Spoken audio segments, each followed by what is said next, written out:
I want to talk about a few things that I have discovered in looking through the plans in the last few weeks.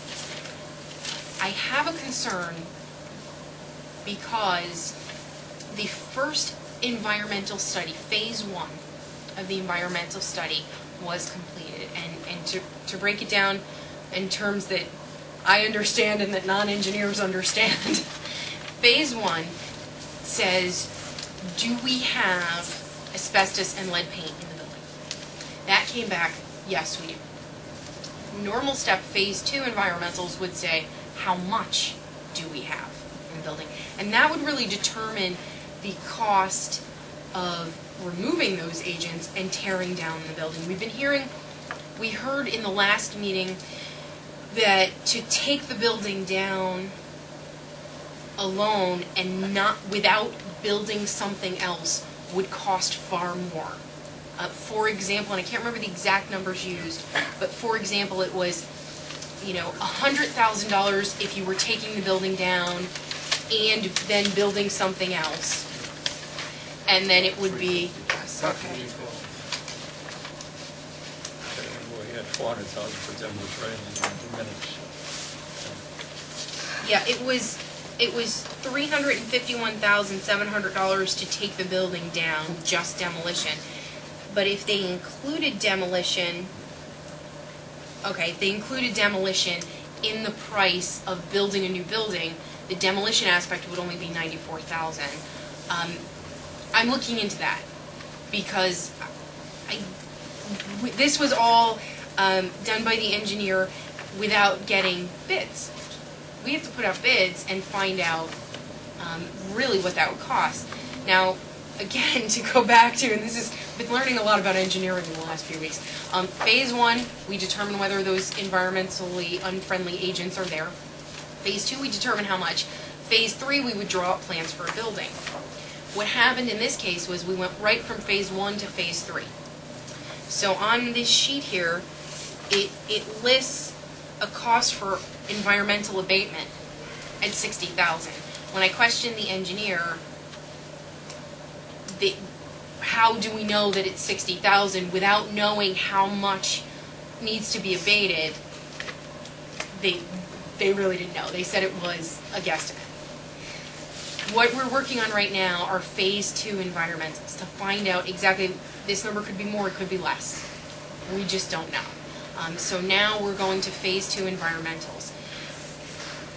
My goal, and I really think the goal of the entire committee and the goal of the public, is to have that building taken down as soon as possible.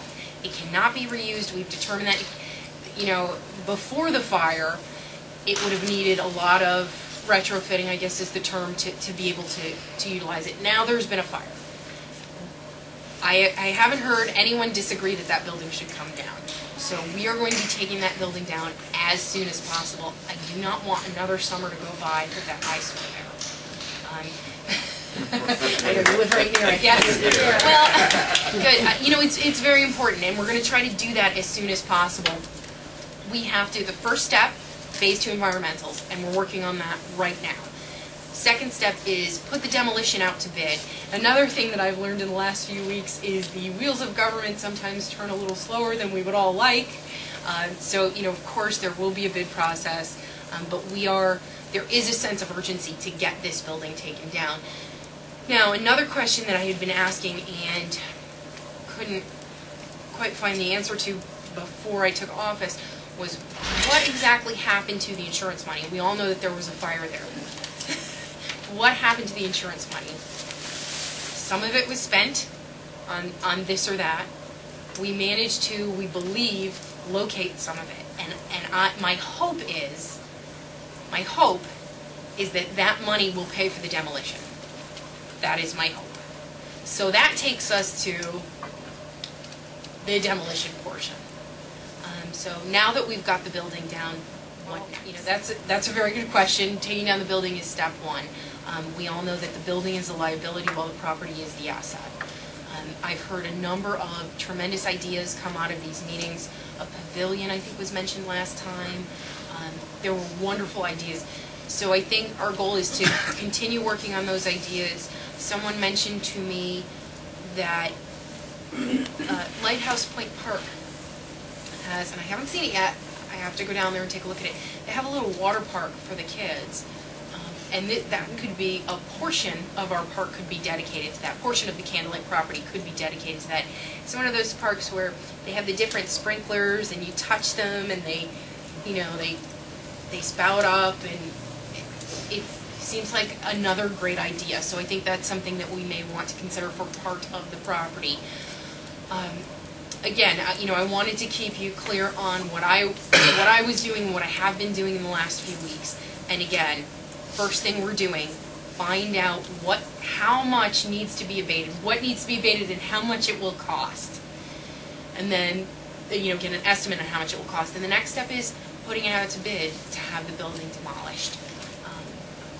I am also looking for alternative sources of funding that wouldn't come directly from the general fund, meaning wouldn't come from taxpayers. My goal has been from the beginning, and I believe the goal of this commission, to keep this cost as low as possible, because we don't want to overburden taxpayers.